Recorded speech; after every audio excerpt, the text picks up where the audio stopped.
Hi, this is Tutor Nick P, and this is Word Origins 144. Word origin today's prolific. Okay, somebody wants a screenshot, do it right now. Let's get right to it. All right, and we got 4 meanings and uses here. All right, here's the first one. A prolific writer, songwriter, artist, etc. produces a lot of books, songs, works of art, etc. This is the most common one. This is the one I hear the most with the word prolific. All right, we can also use it for producing a lot of babies, young plants, etc. Yeah, this one I found a little strange at first because sometimes I used to have students ask me, can we use it with a woman having children? And at first I thought no, because I don't usually hear somebody say that, a parent or a woman that had a lot of babies, she's very prolific. The most common word I usually hear is fertile. You say that woman is very fertile, she gets pregnant easily, and she has a lot of babies. But when you do look it up, you find out that that is a use, or maybe it was a use. Maybe it was an older use that's still in the dictionary, but I just don't hear it very much. I still think the word fertile is more common, but, maybe a long time ago, they did use the word prolific with a woman having babies. Now, of course, we definitely use it with animals. That's why today, if I hear them use it with women, it almost sounds like you're kind of comparing a woman to like an animal, like having litters of children. That's what I mean. All right, anyway, let's continue.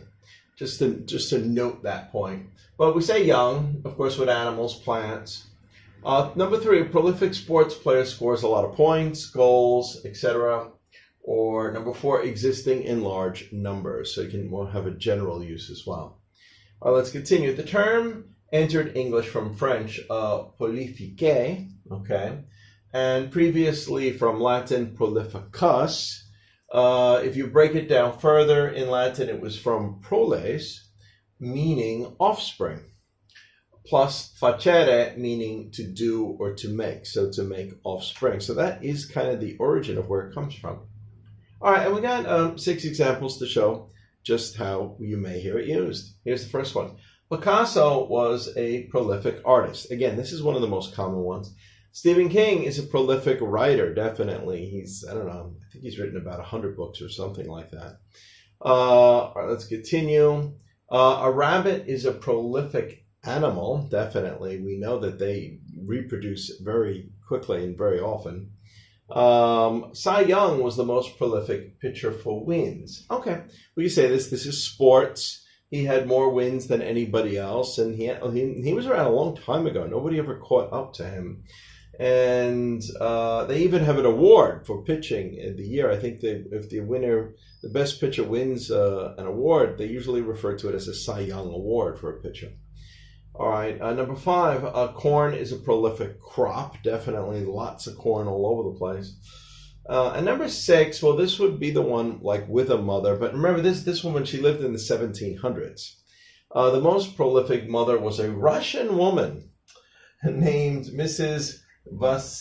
Vasilion, okay, who had 69 children, according to records.